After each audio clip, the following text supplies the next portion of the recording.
Meus amados irmãos, a paz do Senhor, na impossibilidade de estar convosco juntos, como gostaríamos, a partir do dia 17, e não é possível, sabemos que só vamos a partir do dia 31 ou dia 1.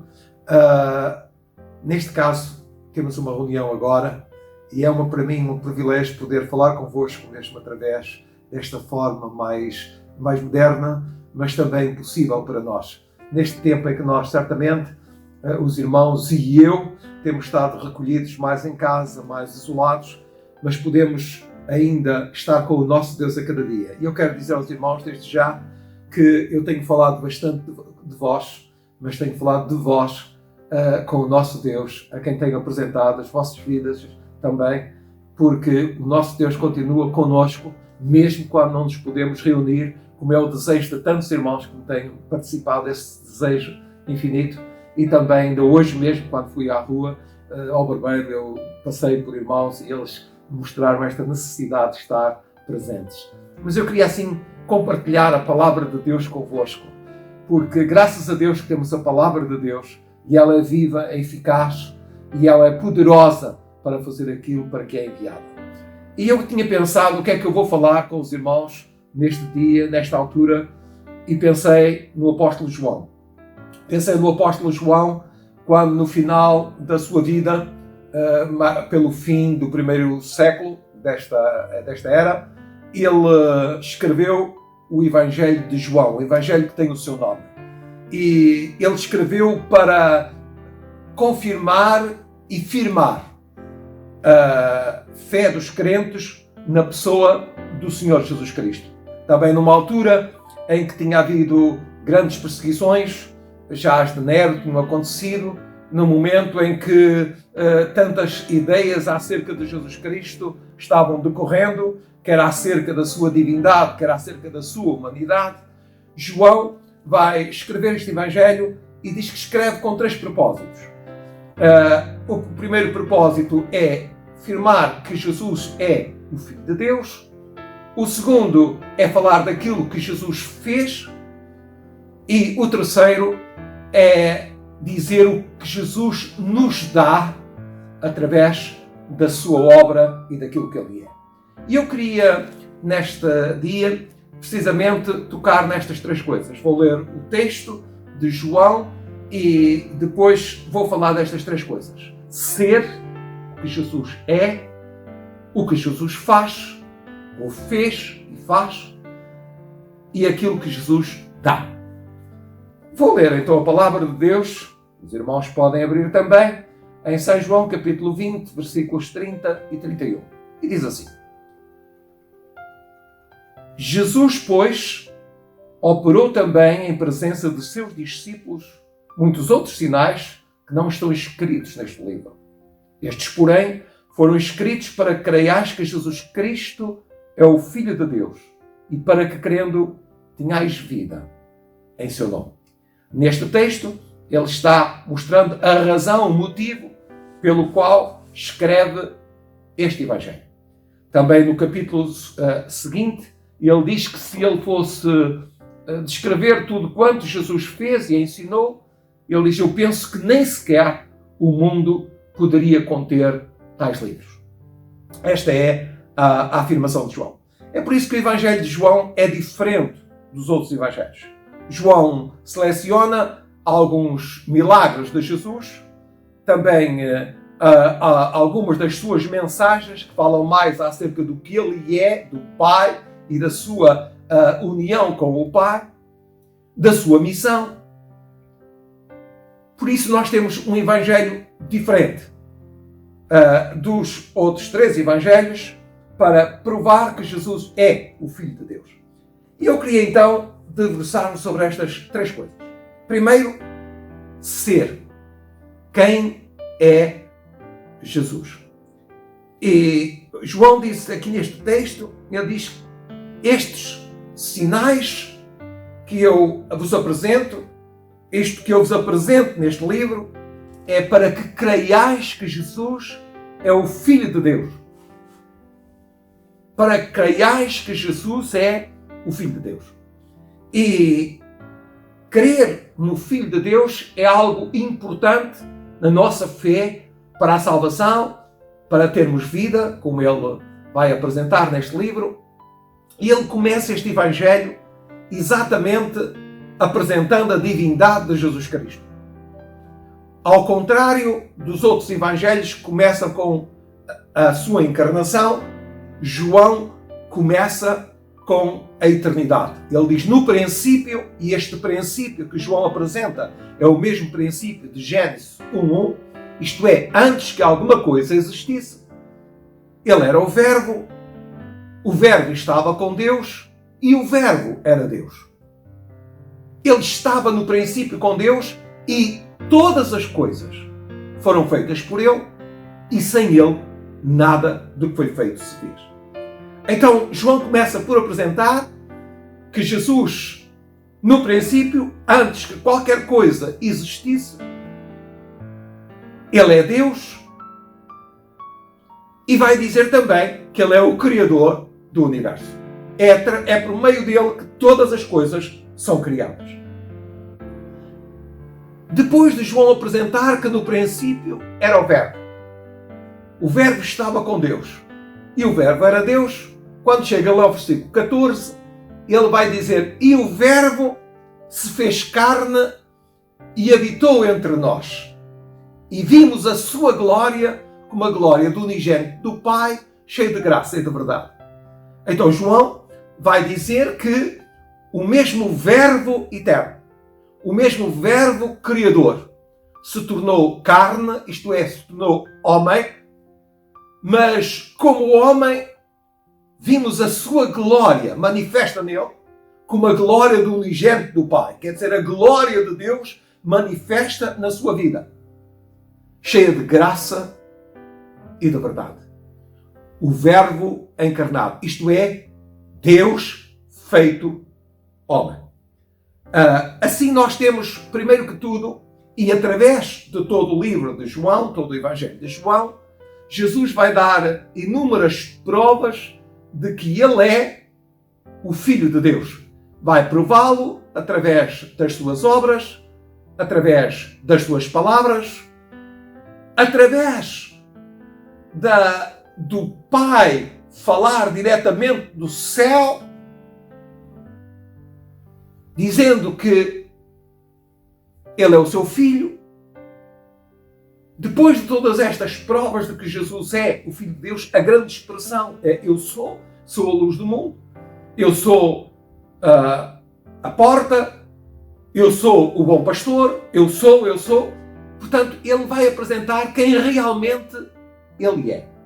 Assim, João podia dizer: estas coisas, estes milagres, estas mensagens foram escritas, João considerava suficiente contra todas as controvérsias apresentadas na época, contra todas as incredulidades, que eram suficiente para que creiais que Jesus Cristo é o Filho de Deus. A primeira coisa que nós temos então aqui é quem Jesus é. Louvamos a Deus porque temos um Jesus, um Salvador, que é eterno, que é Criador e que se encarnou e fez homem. Este é o Jesus Salvador que nós temos. Depois João vai apresentar o que ele fez. O ser, ele é, o fazer, porque ele é, ele faz. E a primeira coisa é que ele usa a expressão que eu já mencionei aqui em São João 1:14, e o Verbo se fez carne. Isto é, ele mesmo, sendo Deus, se fez homem. Paulo, referindo-se à encarnação de Jesus Cristo, diz que, sendo em forma de Deus, Paulo diz que isto é uma prova de amor, andai em amor como também Cristo vos amou e se entregou a si mesmo por vós. Ele diz que haja em vós o mesmo sentimento que houve também em Cristo Jesus, que sendo em forma de Deus, não teve por usurpação ser igual a Deus, mas aniquilou-se a si mesmo, tomando a forma de servo e achado na forma de homem. Isto é, aquele que é Senhor se faz voluntariamente servo do Pai e como servo faz-se homem, aniquilando-se a si mesmo, e na forma de homem humilhou-se até à morte e morte de cruz, pelo que também Deus o exaltou soberanamente e lhe deu o nome que é sobre todo o nome. Na Mateus e Lucas, mas mais Lucas neste caso, descreve como é que o processo da encarnação se deu de uma forma específica. Isto é, indo buscar desde o anúncio de Gabriel a Maria de que o Filho de Deus, aquele que Mateus disse, citando Isaías, o Emmanuel, o Deus conosco, como é que Deus ia tomar a forma de homem e habitar entre nós. Para Maria diz como é que isso é possível. Ele disse, para Deus não há impossível. Para Deus todas as coisas são possíveis. E ele vai descrever pormenorizadamente como é que se deu este processo, vindo até Belém, até o Natal, portanto, e todo este processo. Depois nós temos, e João vai descrever, milagres de Jesus. E vai descrever milagres que nunca antes tinham sido feitos, como curar um cego de nascença e tantos outros milagres.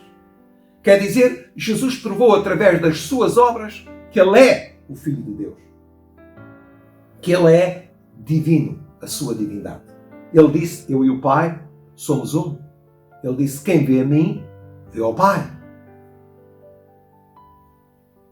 Jesus tornou o Pai conhecido. Isto é, em São João 1,18, ele diz, Deus nunca foi visto por alguém, mas o Filho unigênito que está no seio do Pai, esse o fez conhecer. Então, uma das suas ações, das suas obras, para nós, é dar-nos a conhecer o Pai. Isto é, nós podemos conhecer a divindade, o sentimento da divindade, os atributos da divindade, o propósito da divindade para nós, através da pessoa de Jesus. A sua justiça, o seu amor, tudo através de Jesus nós podemos conhecer. Ele revelou-nos o Pai. O Filho unigênito que está no seio do Pai. Esse o fez conhecer. Por isso Jesus podia dizer mais à frente a Filipe, quem vê a mim, vê o Pai. Mas nós temos um Jesus que adoramos, que servimos, a quem buscamos, que nos pode compreender perfeitamente, porque Ele passou por tudo como nós. A Epístola aos Hebreus diz que nós não temos um sumo sacerdote que não possa compadecer-se, mas um que, como nós, em tudo foi tentado, mas sem pecado. Quer dizer que Ele passou por todas as coisas, por todos os problemas que nós passamos. Ele viveu como um homem simples, Isaías descreve, homem de dores e experimentado nos trabalhos, e como um de quem os homens escondiam o rosto, não fizemos dele caso algum. Jesus era o carpinteiro, na carpintaria de José, por isso muitas vezes foi desprezado, dizendo, não é este o filho do carpinteiro? Então quer dizer, um homem que trabalhou duramente na carpintaria, que viveu naturalmente, passou por todas as coisas, como nós, mas sem pecado. E a razão de ter passado por tudo como nós, a Epístola aos Hebreus diz, por isso pode-nos compreender. Pode compadecer-se dos que são tentados.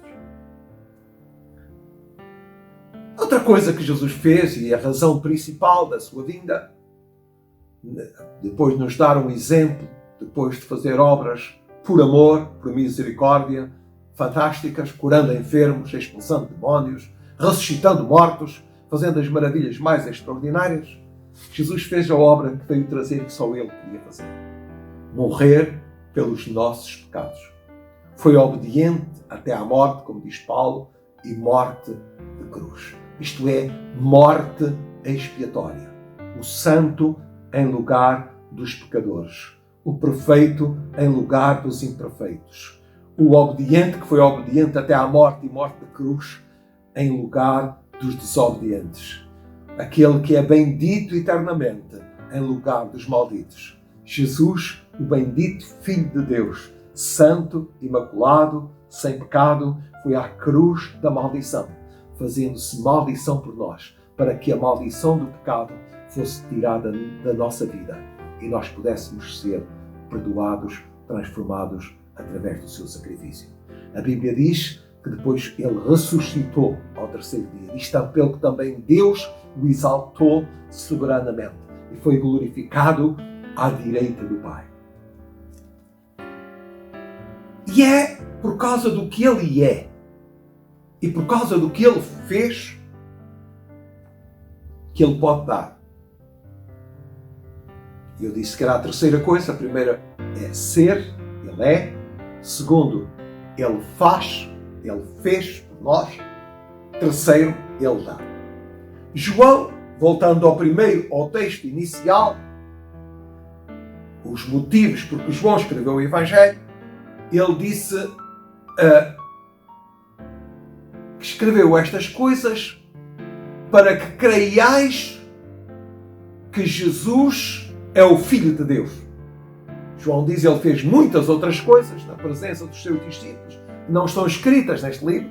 Ele disse, mas estas foram escritas para que creiais que Jesus é o Filho de Deus e para que, crendo, tenhais vida em seu nome. Então a razão porque Jesus veio a este mundo, a razão porque Jesus fez toda esta obra, indo até à cruz, foi para nos dar vida. Ele é o príncipe da vida. João diz claramente no versículo 4 que nele estava a vida e a vida era a luz dos homens. Portanto, está dizendo João que em Jesus está a vida e essa vida é que trouxe luz aos homens. João, no capítulo 10 e versículo 10, menciona as palavras de Jesus quando Jesus disse aos seus ouvintes: o ladrão não veio senão a roubar, a matar e a destruir. Jesus estava se referindo a Satanás. Ele veio para roubar, matar, destruir. Mas Jesus disse, eu vim para que tenham vida e a tenham com abundância. É o contraste entre o ladrão, aquele que veio para roubar tudo do ser humano, e Jesus que veio para dar tudo, restituir tudo, que é a obra do remidor, restituir tudo o que o ladrão tinha roubado. Ele diz, eu vim para que tenham vida e a tenham com abundância. Assim, Jesus veio, primeiro que tudo, para nos dar vida, vida com abundância. Quando nós aceitamos Jesus, cremos em Jesus e o recebemos uma nova vida. No capítulo 1 e versículo 11 e 12, diz que ele veio para o que é seu, mas os seus não o receberam. Mas a todos quantos o receberam, deu-lhes o poder de serem feitos filhos de Deus, aos que creem no seu nome. E agora o versículo 13 diz, os quais não nasceram da vontade da carne, nem do varão, mas de Deus. Está dizendo que aqueles que creram em Jesus e o receberam como Salvador da sua alma, eles nascem de novo com uma nova vida, nascendo de Deus, recebendo uma nova vida. Jesus veio para nos dar vida e uma vida nova. Mas Jesus veio também para nos dar o direito de ser chamados filhos de Deus. Diz João, e eu vou repetir os versículos que já mencionei, Ele veio para o que era seu. Referia-se aos judeus. Mas os seus não o receberam. Mas depois diz: mas a todos quantos o receberam, deu-lhes o poder de serem feitos filhos de Deus, aos que creem no seu nome. Mas a todos quantos o receberam, deu-lhes o poder de serem feitos filhos de Deus, aos que creem no seu nome. Os quais não nasceram da carne, nem da vontade do varão, mas nasceram de Deus. Então Jesus veio fazer-nos filhos de Deus, seus herdeiros, diz o apóstolo Paulo, deu-nos o espírito de adoção de filhos, que lança fora todo o temor, um lugar de comunhão com Deus. O apóstolo Paulo diz que somos agora concidadãos dos santos e da família de Deus, concidadãos dos santos e da família de Deus, e na família nós somos filhos. É esta a nossa comunhão com o Pai, é esta a nossa comunhão com Deus, é esta que qualquer cristão tem com Deus e que qualquer pessoa pode ter se receber Jesus e se arrepender dos seus pecados.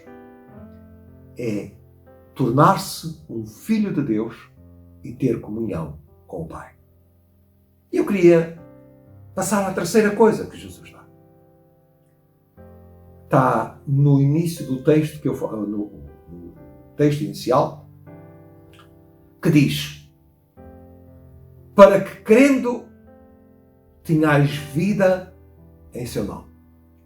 E esta vida não é apenas na referência à vida aqui, da qual eu já falei, uma nova vida, mas também vida eterna. Isso está contextualizado em todo este livro. O versículo-chave para a Bíblia é: Deus amou o mundo de tal maneira, João 3,16, Deus amou o mundo de tal maneira que deu o seu Filho unigênito para que todo aquele que nele crê não pereça, mas tenha a vida eterna. Portanto, Deus amou, Deus deu para que todo o que quer tenha. Deus amou o mundo, todas as pessoas. Deus, porque amou, deu o seu Filho unigênito e deu para que todo aquele que nele crê não pereça, não se perca, mas tenha a vida eterna. Então, porque Deus deu, porque Deus amou, e como amou, deu o seu Filho, nós podemos ter ao receber Jesus. E este é o princípio. E esta vida é vida eterna. Jesus veio para dar a vida eterna. Na sua epístola, João diz que em Jesus Cristo estava a vida eterna. Quem tem o Filho, diz João na sua primeira epístola, tem a vida. Mas quem não tem o Filho não verá a vida, mas a ira de Deus sobre ele permanece. Meu amigo e meu caro irmão, meu irmão, vale a pena crer em Jesus. Vale a pena manter-se fiel a Jesus. Vale a pena viver com Jesus cada dia. Não somente porque podemos desfrutar da sua vida durante o nosso tempo aqui, essa vida que traz paz, essa vida que traz alegria, essa vida que traz esperança.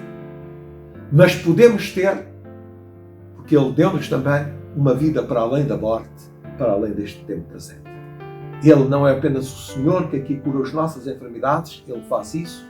O Senhor que abençoa a nossa vida, o Senhor que nos dá paz. Tudo isto está neste livro. Mas Ele é aquele que ainda nos dá, para além desta vida, uma vida eterna com Ele. Na sua oração de Jesus Cristo, no capítulo 17, Ele está rogando pelos discípulos e Ele diz: Pai, eu quero que aqueles que me destes, onde eu estiver, eles estejam comigo, para que vejam a glória que me destes, porque tu me has amado desde a fundação do mundo.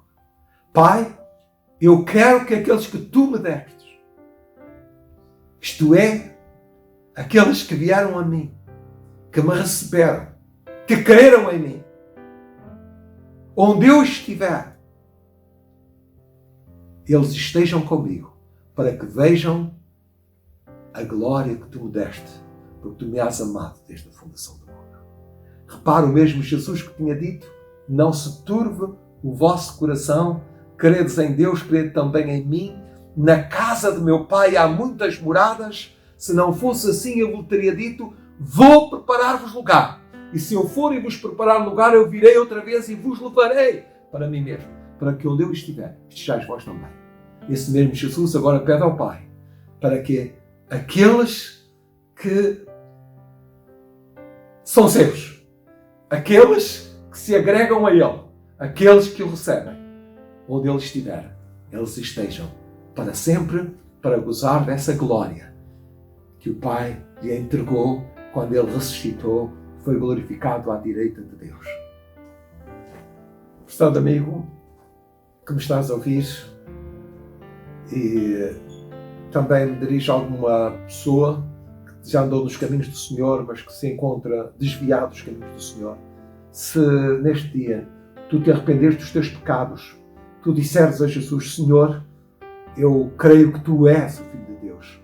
Eu creio que tu morrestes pelos meus pecados, que és o Salvador da minha alma, e eu quero receber-te na minha vida como o meu Senhor e o meu Salvador.